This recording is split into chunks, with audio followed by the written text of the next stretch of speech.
Before we get into that, I want to say a quick thing. This came up in a conversation with a couple of people, and I wanted to make sure for like the 7 or 8 people who watch this, kind of where I and where we as Jedi Enclave stand on this, because we know that Pride Month is coming up next month.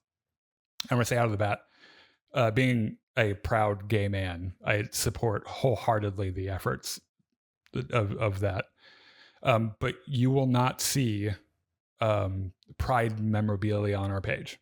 And the reason for that is just like every other pet cause, it's been kind of co-opted by the rich and the powerful to sell more products. And it makes me queasy and I hate it.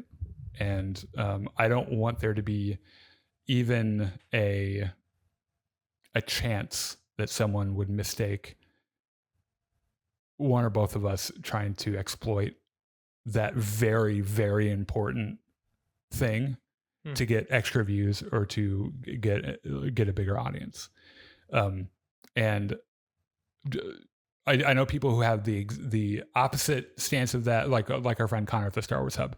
Not only does he put on Pride memorabilia for June, he takes every comment that's homophobic on all of his posts, and for every comment adds a week. So like if you go and look at the Star Wars Hub's profile picture, it's had the Pride thing on it for a while because he adds an extra week. I was going to say, I don't think he's ever going to change away from that. I think he knows that. And I think that's the point. So I think we all like, you have it from me that I will always speak candidly about the issue. I'm gay. I believe not only are gay rights human rights. I believe that there are people who are actively trying to subvert that. And I'll also be the first person, both of us would be the first person to also say that like trans rights are human rights. And that's not something I'm afraid of. I'm not afraid of the flack from that, because it's all kind of the same thing now, where like there is no discourse over the issue. It's just you're a pedophile in the comments, which there will be comments like that in this video. Yeah. And like instead of doing all the Pride stuff, in fact, we usually don't even fly a flag here. We'll donate to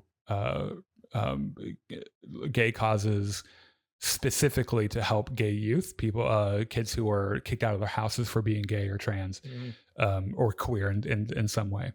And like the first time, like even mentioning that, we'll get a fucking groomer or a fucking pedophile. Yeah. And it's important to call this what it is, which is an organized effort to lay a foundation so that when the time comes, you have a rationalization to commit violence against gay people. That is what it is. Yeah. Because when the time comes, all you have to say is, oh, they're a pedophile, therefore I can kill them. And if that sounds maybe a little dramatic or a little melodramatic, it's not, because that is what what it is. It's dehumanization. Yeah. It's very deliberate and targeted dehumanization. Yeah. And I mean, I've been the recipient of that, even on this page, having had death threats involving language having to do with my sexuality. Ironically, a lot of those messages go into explicit sexual detail, which I think probably tells more about the person sending it than it does to me. Yeah. So if that's the kind of person you are, I'll just say this. I've been a martial artist since I was 6. I trained with the world's best pedagogue in my art. I'm trained in more than one, actually. I have weapons training. I have a Ford card. Every man, except for me, pretty much, in my family on either side are either military, police. I have a family member that's retired Secret Service. I learned to shoot at a very young age, and I'm better at it than you. And that's going to piss some people off because people hang their whole identity on guns. And hearing a gay man say that he shoots better than you is going to enrage people. And good, because I hope you feel that way. I also have a 90-pound German Shepherd who would just as happily attack you if you thought you were trying to harm my partner or me. Mm-hmm. So if you feel like the tough guy behind the keyboard, that's fine. But know that, like, if that time ever comes and you've worked up to that rationalization, you'll be sorely, sorely disappointed at the results, because not all of us are. I'm a pacifist, except for when you come knocking on my door. And I know a lot of gay people who are also the same way.